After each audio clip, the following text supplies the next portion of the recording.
আসসালামু আলাইকুম, কেমন আছেন সবাই? আমি মোহাম্মদ নাজিবুল ইসলাম। আজকের ভিডিওতে দেখাবো কিভাবে আপনি একটা বিজনেস ম্যানেজার অ্যাকাউন্ট ক্রিয়েট করবেন। 2026 সালের আপডেট নিয়মে আপনি কিভাবে একটা বিজনেস ম্যানেজার অ্যাকাউন্ট ক্রিয়েট করবেন সেই প্রসেসটা এই ভিডিওতে দেখাবো। তো অবশ্যই মনোযোগ দিয়ে দেখবেন স্টেপ বাই স্টেপ। তো ফার্স্টে আপনার বিজনেস ম্যানেজার অ্যাকাউন্ট ক্রিয়েট করতে হলে একটা পেজ থাকা লাগবে, আপনার আইডির আন্ডারে একটা পেজ থাকা লাগবে।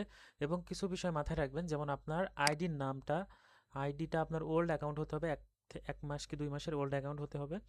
এরপর এবং হচ্ছে আইডির নামটা আপনার এনআইডি কার্ড অনুযায়ী হতে হবে, এবং জন্ম তারিখটা আপনার এনআইডি কার্ড অনুযায়ী হতে হবে অথবা পাসপোর্ট অনুযায়ী হতে হবে। এর কারণ কি, যখন আপনি বিজনেস ম্যানেজার অ্যাকাউন্ট ক্রিয়েট করবেন, ক্রিয়েট করার পর যখন বিজনেস ম্যানেজার অ্যাকাউন্টের আন্ডারে আপনি একটা অ্যাড অ্যাকাউন্ট ক্রিয়েট করবেন, কথাগুলো খুবই মনোযোগ সহকারে শুনবেন কারণ এটা খুবই গুরুত্বপূর্ণ। যখন বিজনেস ম্যানেজার অ্যাকাউন্টের আন্ডারে একটা অ্যাড অ্যাকাউন্ট ক্রিয়েট করবেন, তখন আপনার অনেক সময় ফেসবুক এটা রিয়েল পারসন কিনা এটা যাচাই করার জন্য অ্যাড অ্যাকাউন্ট আপনার রেস্ট্রিক্টেড করে দেয়, ঠিক আছে? তো এই জন্য অবশ্যই আপনার প্রোফাইলের নামটা এনআইডি কার্ড অথবা পাসপোর্ট অনুযায়ী হতে হবে। নাম এবং জন্ম তারিখ, এই দুইটা জিনিস।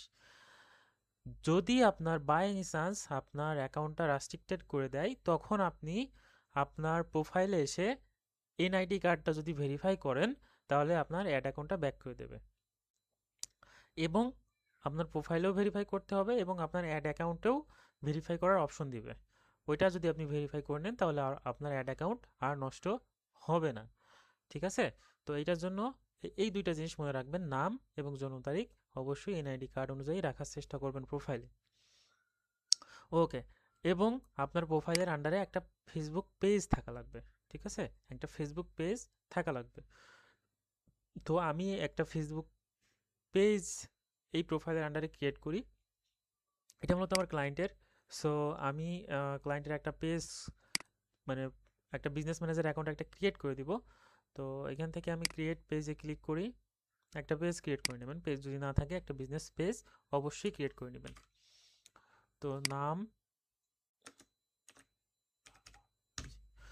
দিয়ে দিলাম যে কোনো একটা, ক্যাটাগরি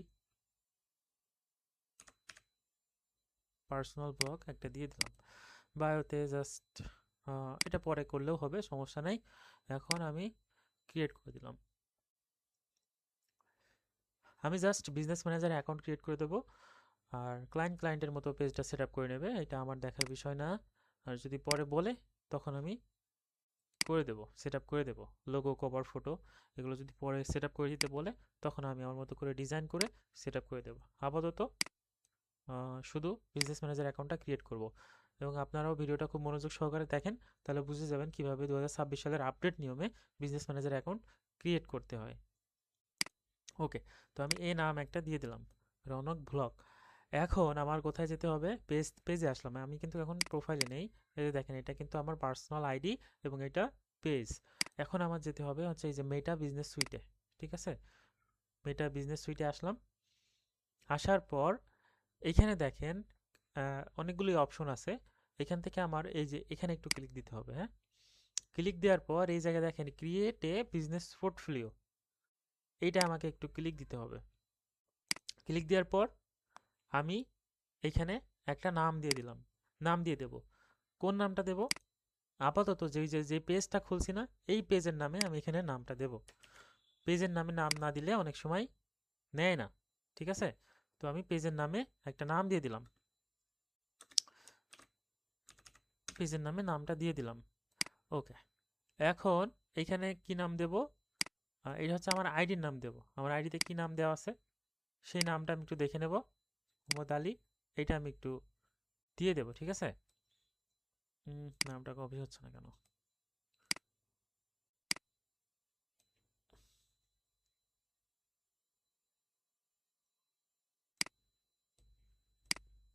ওকে, আমি নামটা একটু কপি করে নিই।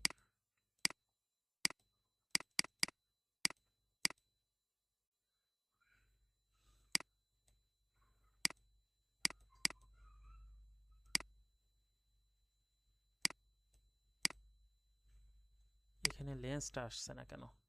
ওকে, সমস্যা নেই।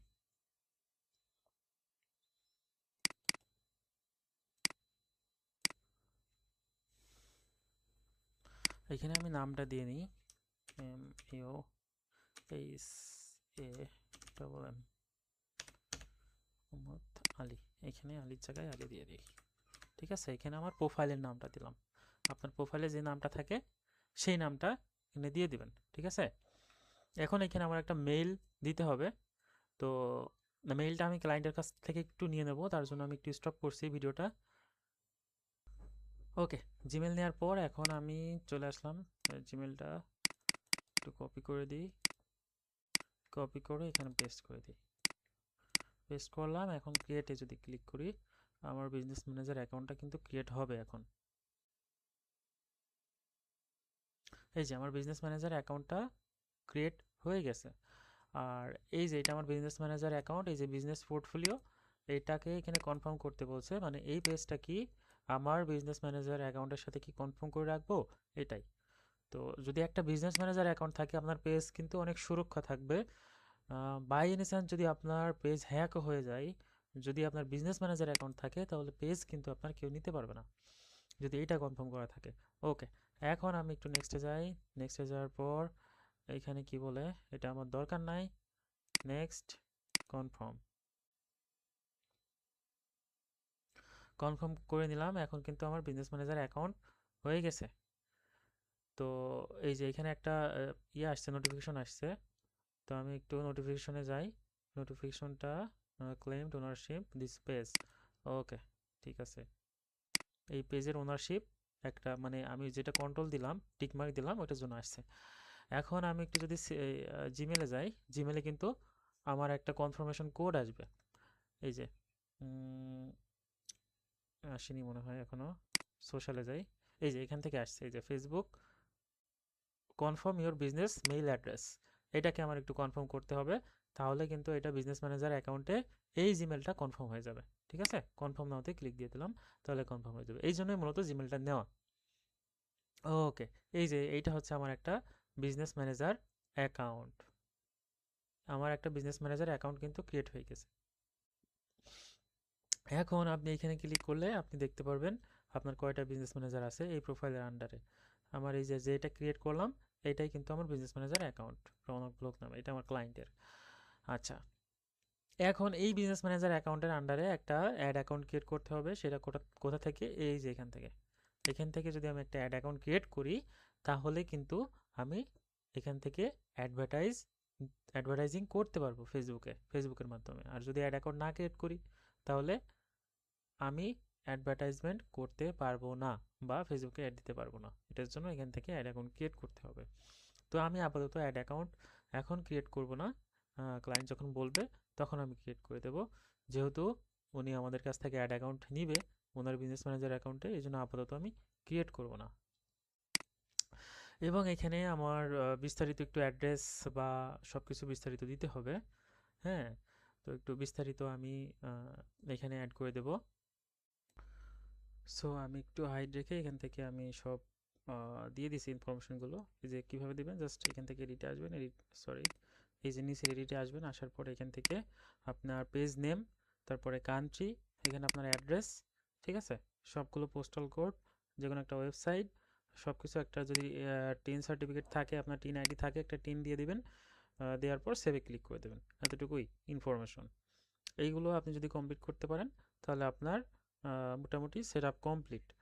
আর হচ্ছে যে এখান থেকে আপনার অ্যাড অ্যাকাউন্টটা ক্রিয়েট করতে হবে। অ্যাড অ্যাকাউন্টটা আপনি যদি নতুন হন, তাহলে এখান থেকে, আমি এখন অ্যাড অ্যাকাউন্টটা আপাতত ক্রিয়েট করবো না, এই জন্য দেখাচ্ছি না আর কি। জাস্ট অ্যাড অ্যাকাউন্টে আসবেন, আসার পর এই যে অ্যাডে ক্লিক করবেন। ক্লিক করার পরে যে create a new ad account, এখান থেকে আপনার একটা অ্যাড অ্যাকাউন্ট নাম দিবেন, যে কোনো একটা নাম দিবেন। নাম দেওয়ার পর এখান থেকে আপনার টাইম জোনটা ঢাকা করে দেবেন। হ্যাঁ, ঢাকা ঢাকা করে দেবেন। ঢাকা করার পর এখান থেকে আপনার ইউএস ডলারই থাকবে। হ্যাঁ, অবশ্যই এটা ইউএস ডলার থাকবে। থাকার পর এখান থেকে আপনি যে কোনো একটা নাম দেবেন। নাম দেওয়ার পর এখান থেকে নেক্সট করবেন। নেক্সট করলে আপনার কিন্তু অ্যাড অ্যাকাউন্টটা ক্রিয়েট হয়ে যাবে। ঠিক আছে, তো এতটুকু করলেই আপনার মোটামুটি বিজনেস ম্যানেজার অ্যাকাউন্ট এবং অ্যাড অ্যাকাউন্ট করা সেট আপ হয়ে যাবে। তারপরে আপনি এখান থেকে অ্যাড চালাতে পারবেন। তো আশা করি ভালো লেগেছে ভিডিওটা। আল্লাহ হাফেজ।